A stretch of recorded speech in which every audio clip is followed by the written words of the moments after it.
important work on so many policies that we tried to get over the goal line are out of the Senate and onto the President's desk. So much appreciate that.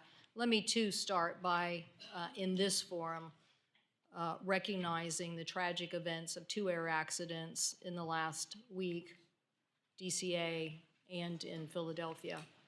Mr. Chairman, our heart goes out to these families for the tragedies they are suffering, for the long-term impacts that they will have from this, and the remaining questions that they want us to answer. I am dedicated, Mr. Chairman, to moving quickly once we have information on resolutions of issues that will enhance the air safety of our system. Having worked both during COVID and in 25 days working with Senator Wicker, came up with a transportation solution to what we needed to do for our airspace during that time period, and also working with Senator Wicker in short order after the 2 MAX crashes to push and finalize through Congress a major aviation safety bill. It is imperative that we tell the families we are going to have the same fervor now in getting aviation safety enhancements that will prevent this from happening again. So I hope that we can work together in a very bipartisan fashion, along with our 2 colleagues, Senator Duckworth and Senator Moran, the subcommittee chair and ranking member, on doing that.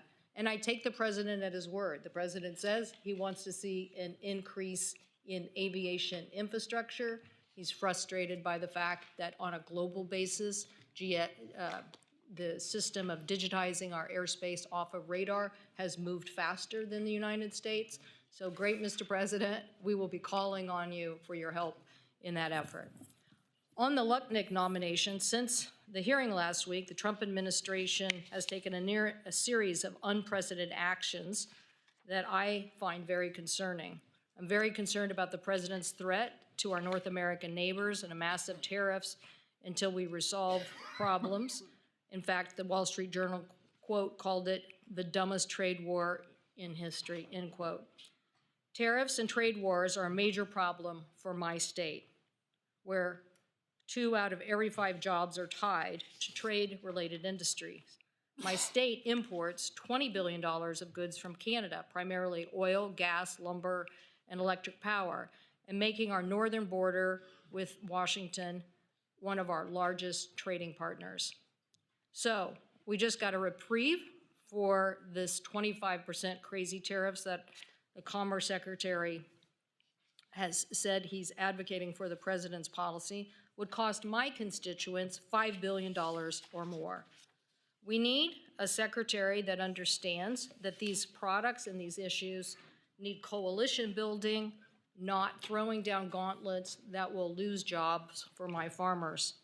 Over the last 4 years, there has been much investment in infrastructure manufacturing that this committee has supported. Semiconductor expansion, $450 billion right here in the United States, thanks to the CHIPS and Science Act. And Mr. Lutnick, in various answers to various members of the committee, did not give a full commitment to making sure this money continues to go out the door. These awards are crucial to catalyzing domestic chip manufacturing states like Texas, New York, Ohio, and Pennsylvania.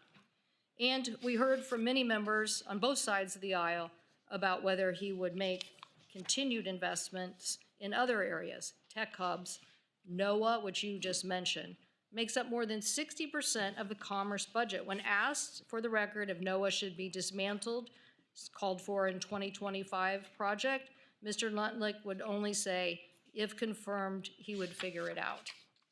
Given how central NOAA is for providing accurate weather forecasting, managing our fisheries, protecting our fishermen from Russian and Chinese illegal fishing, I was looking for a stronger commitment.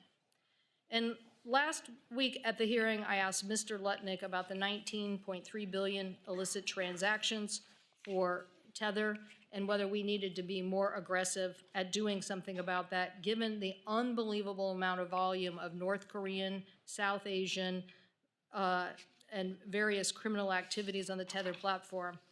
He said at some point software will solve that problem. Well, having been in the software sector, yes, someday it might. But right now, I want to stop the amount of money laundering going through these organizations, and I would hope that he would commit to something much more aggressive than that. Lastly, I thought we had a pretty good answer in the Finance Committee to Mr. Besant when asked about the same issues of Treasury settlements. You cannot have the United States, someone advocating that treasuries could get settled on a foreign exchange at a time when we can't even raise the debt ceiling, and then have them prioritize the debt away from the United States. I just can't accept his answer. So I hope that we will be proven wrong, but today my advice and consent is not to vote for Mr. Lutnick. I hope that, Mr. Chairman, we could come to some agreement in the future about FBI briefings. This is just not acceptable. In the past, the committee worked to try to give members as much as 7 days advance notice on the paperwork for both the OG paperwork and the FBI. I accommodated the committee with our Secretary of Transportation nominee and even helped move the hearing from 11 o'clock in the morning, which we didn't have the FBI paperwork, to 2 o'clock in the afternoon. Somewhere that day we got the paperwork. Maybe you could think that that was a little less complex, that real world background isn't as interesting as Wall Street background. But nonetheless, yesterday at midday, faced with a briefing, not from the FBI, but from the White House, the counsel directly reporting to the President of the United States did the briefing. He told me that the FBI was just the ancillary collector of the information.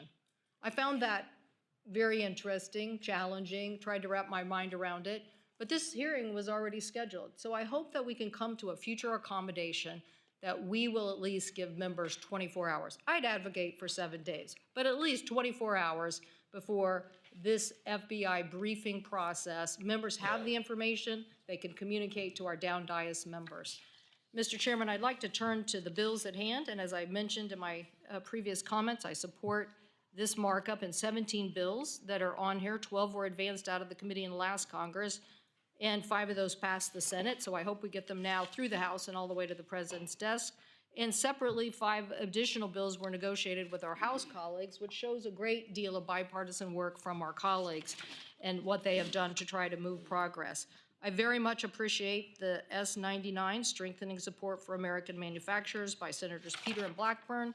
I very much support the Drives Act by Senator Fisher and Duckworth and Blackburn, the Promoting Resilient Supply Chain that I authored with our colleagues, Senator Blackburn and Blunt Rochester, because I think this is a very ripe issue for our committee to continue to focus on. I so much appreciate the support of the Tickets Act by Senator Schmidt and Markey, the Fire Ready Nation by myself and Senator Sheehy.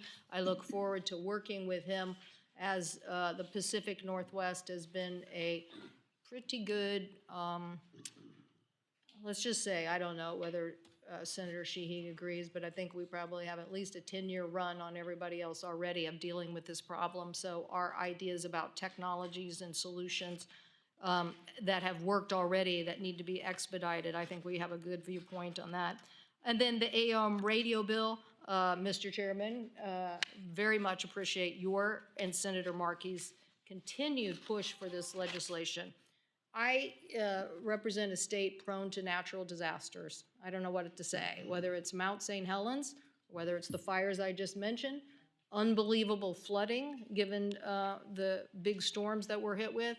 And I like the notion that we are going to have good old-fashioned ham radio and car radios. I just think that we need to continue to have emergency response for people and think outside the box of how to scale that. Now, you think, well, that doesn't sound, well, go read the article that somebody wrote called The Big One. Is the big one going to hit the Pacific Northwest? Are we going to be at a point where we're going to be devastated from a grand implosion, volcano experience that might just cause a lahar from Mount Rainier? The consequences are as devastating as some of the major events in the Louisiana and the South. So I hope that we will do something that thinks outside the box on how to keep communication going and not just respond to some of the requests by people that think that the digital solution is just the only solution. And lastly, Mr. Chairman, not on the agenda, but I hope that we will continue our focus on rail safety. I know the Vice President went to East Palestine, and I look forward to working with you on that issue. Thank you, Mr. Chairman. Mr. Chairman.